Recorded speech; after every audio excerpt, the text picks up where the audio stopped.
Hello everybody and welcome to Tiger Tales The Lost Stories, a YouTube channel dedicated where you'll find stories and fanfictions written and read to you by your host, me, Tiger. All the fanfictions and stories on this channel are in the first person perspective, and all the fanfictions I try to add a bit of a twist to them. Welcome to today's story, The Color Matrix. The Color Matrix is as many fanfictions you can put into one story. Let me explain. The Color Matrix goes as follows. Ace sits in a protective area, so to speak, where the Color Matrix resides. It's a machine that allows him to connect and hijack and control other versions of himself throughout the multiverses. Think of Matrix or Sword Art Online, just with multiversal versions of yourself. This means I can pick any form of fiction that I want and have Ace dive into them. It's a lot of fun. So far, Ace has gone to a Power Rangers universe and an Orville universe. Now, Ace is on an emotional high. He's extremely chuffed with the last two universes he's gone to see. So this time round, he's about to go to somewhere with a little more heat to it. So let's dive in with The Color Matrix, World 3, The Unwavering Firebender. I woke up and started my routine. The epic space adventure yesterday had me on an emotional high. I had a smile on my face as I ran on the treadmill. I obviously ate my breakfast before I started scrolling through the multiversal catalogues. I found something in a bright orange section of the multiverses. There was a universe and several others set in different time zones where there was such a thing as bending, the ability to control one of the four elements: air, earth, water, and fire. There was also the Avatar, a person who could control all four elements at once. Once every life cycle they appeared. I found a universe where the Fire Nation were the rulers and protectors of the world. Hey Daisy, tell me about my vessel here, please, I asked my AI. Yes, sir. Here you are, a Fire Nation soldier, a firebender, working in the ranks. Daisy told me. Sounds good. Can you load this universe, please? A79, I asked her. Yes, sir. Loading the universe A79 into the Color Matrix now.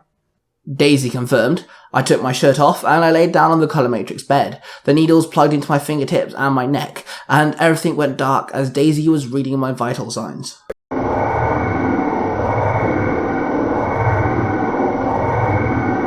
I opened my eyes and I was met with a metal room. I stood up. I was one of the Fire Nation soldiers, and I was upon a Fire Nation warship. The nation flag was on the wall. I stood and dressed in my soldier armor. The red shoulder pads and headpiece was heavy upon my body. I strolled out of my quarters and joined the rest of the crew in the waiting room. The room was filled with soldiers just like me. The captain stood on the balcony overtowering all of us. Hello, soldiers, and welcome. Today, we take another Earth Nation town. A blacksmithing town. We attack from the beach, which stands a little way from this small town. They won't know what hit them. Kidnap all the earthbenders. Kill them only if they resist. Too much. Go strong, and let the fire burn for our nation, the captain roared. We all cheered, and then the captain walked away. We all placed our white faceplates into our headpieces, hiding our faces. Suddenly, the hangar door opened, and we all ran out of the ship and covered the beach. The sun was rising over the ocean behind us. We all kept low. Then one soldier, with his hand signals, signaled us to divide into three groups. I was placed into group 1, who was headed straight for the town head-on. My group stayed low. We crept closer to the small town. We saw some farmers starting the chores. I was demanded with another soldier to run at the three farmers. I ran at one of the farmers and landed with my leg wide and threw out my fist out. A blast of fire shot from my fist. It hit the farmer's barrel of hay head on. The farmer stumbled backwards, falling to the ground in shock and fear. Then I ran up to the farmer. Stay down, I ordered at him. Then my group ran into the town. I blasted more fire from my fist and it hit a small house. The roof caught ablaze within a matter of seconds, and then the family came running out of it. crying and screaming. I swiped the floor with my foot, and a wave of fire rippled across the ground and tripped the family over, the fire tickling their bare feet. They called out in pain and fear. I then ran up to another house, and I threw a ball of fire into the building, causing it to explode. I could hear the people inside screaming. "Take my left flank," my commander called out to me. I nodded at him, and I did what I was told. I ran down the left side of the small town. 2 men grabbed swords from their stand. They were clearly blacksmiths. Easy notion to make, as I saw the smithing tools all placed on their porch. The 2 men ran at me and tried to swing for me. I raised my arms up and defended myself with my arm guards. I then pushed him back. He steadied himself quickly, then he tried to stab me again. I then jumped up, raising my foot up, and I swung it down and smacked the ground hard with my foot, and a burst of flame curled up and hitting the man. I then threw 2 jabs, hitting the man in the chest with my strikes, before I set my hand on fire and I punched the guy and knocked him clean out. The second man jumped on me, knocking me over. I landed on my back. The guy straddled me and raised his sword high, the tip pointing down straight towards me. He plunged the sword down, but suddenly a blast of fire smacked him, setting him ablaze. He dropped his sword and screamed in pain, and I pushed the flaming body off of me. I climbed to my feet to find another soldier staring at me. He must have been the one to save me. "Thanks," I muttered. The soldier stayed silent and walked away. I ran down a path and found 2 fellow soldiers being crushed by a slab of earth. I scanned the area quickly, and I found a girl stomping her feet and swinging her arms around. Another piece of rock started floating, and it flew at another soldier. I ran into the fold and threw my fists out. A blast of fire hit the rock and knocked it off its course. The earth-bending girl clocked me and sent several slabs of earth flying towards me. I rolled forward, then I flipped up, and then I jumped and dodged an incoming attacks. Then I threw several blasts of fire. The girl raised a wall of earth to defend herself from the fiery attacks. "Ha! You're a good shot, but you won't get me," the girl said. "Come quietly, and nothing will happen to you," I told her. As if. I would rather be thrown into a pit of hungry badger moles who have not been eaten anything, starved for 3 weeks, the girl barked. "Then you leave me no choice," I growled. Then I ran at her at full speed, and I slid across the floor and kicked a blast of fire at her. She used the earth to her advantage and launched herself into the air with it. Then she swung her arms in circular motions, and small sharp pieces of earth rippled from the wall she made, and it fired at me. I spun around on my hands like I was dancing, spinning fire around my feet, creating a spinning flaming shield that deflected the shards. I quickly jumped to my feet, then I shot a blast of fire at her. She threw a rock at me. I rolled forward, then the girl threw her fist at me. I caught her fist, I pulled her in close, I spun her around and wrapped my arms around her. She faced away from me, but I could still feel the anger coming from her. "Let me go!" she barked. "I cannot let you go. You know the law," I snapped. She tried to elbow me in the stomach, but my armor protected me. Then I stood there and tried to pick the girl up off the ground. She then spun her feet around, and the ground shifted beneath me, and the ground became extremely soft. I started to sink into it. I wriggled to set myself free out of the sinking earth. Then the girl swung her head back and head-butted me in the face. She managed to jump out of my grip. She then ran off. I steadied myself. I then punched my fist into the ground, into the soft soil. I then intensified the heat releasing from my palm, scorching the ground until it was charcoal. I then blasted fire from my feet. Then I was propelled upward and I was released from the ground. I landed and I ran off to chase the girl. I threw a blast of fire at her and she managed to dodge it. She stopped and swung her foot around, making a boulder float, and then with her other foot she kicked it and it came flying towards me. I ducked down, dodging the attack. At the same time, I blasted a wave of fire at her. She jumped up and dodged the attack as well.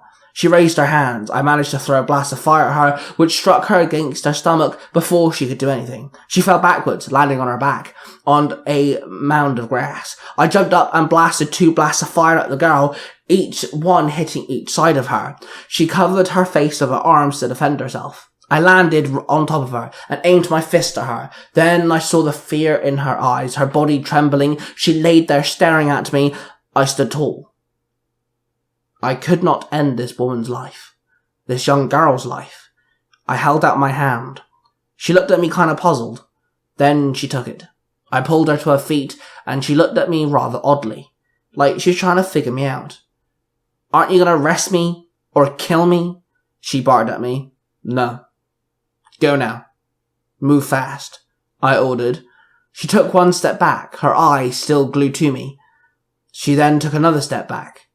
Then she turned around and bolted off. Within a few minutes she had disappeared into the forest. I turned around and saw my commander stood there looking at me. "I came here to make sure you got the arrest, or to lend a hand if you needed it, but I find you letting her go," he barked at me. I muttered, but I could not find the words. "I hereby arrest you on the order of Fire Nation and Fire Lord Ozai," he barked. I took a deep breath. Deep into my soul, I knew I'd made the right decision by letting the poor earthbending girl go. I also knew this would be the end, and it would be bad. I slowly dropped into my fighting stance. "Okay, I will play," my commander chuckled, and he dropped into his fighting stance as well. We both threw out our fists, then our feet. Our fire strikes was met with other fire strikes. He then kicked me, making me stumble back. I jabbed him in the chest and shoulder, then side-kicked him in the waist. He then grabbed my faceplate and blasted my faceplate with as much heat as he could. I stumbled backwards and grabbed my hot, burning faceplate and ripped it off. My helmet also fell off my head. "You are a disgrace!" my commander roared as he jumped up, and with a palm full of fire, I jumped back. His palm slammed against the ground, and I jumped forward and swung my foot up and kicked him in the head. He stumbled backwards, and he landed on his back. I jumped on top of him, and I punched him with a flaming fist. He grunted under my attacks. I ripped his faceplate and helmet off and tossed it to one side. I then placed my hands over his face. "You are a traitor to the Fire Nation," he barked under my palm. I took a deep breath, and I burnt his face. I kept pouring fire into his head. His body wriggled underneath me, then suddenly his body went limp. I removed my hands from my dead commander. I then slumped off of him and rolled onto my back, my chest elevating up and down as my body called for more oxygen. I closed my eyes as the realization hit me. I was officially a traitor to the Fire Nation. Then everything went black.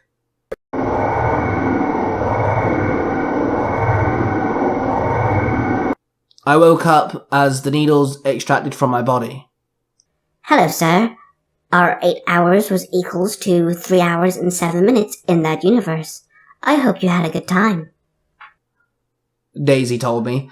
I stayed silent. I moved over to the multiversal catalogs, and I sat there examining the universe I was just in, my mind racing. I had never felt the dramatic, daunting feeling about betraying someone before, in such a way.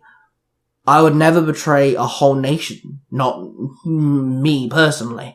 Now granted, that nation was full of villains, but still the feeling was unnerving.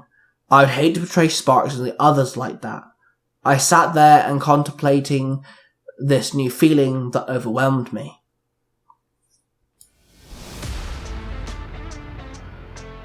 And there you have it, guys. Another chapter into the Color Matrix. The fabulous thing about this story is I can do anything on any chapter. So if there is a form of fiction that you want to see,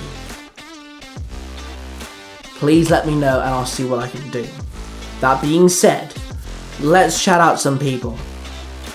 Let's talk about the Three Ranger Bros real quick. That's myself, of course, and Mark the Red Horse Ranger with his podcast, Nerds from Comics.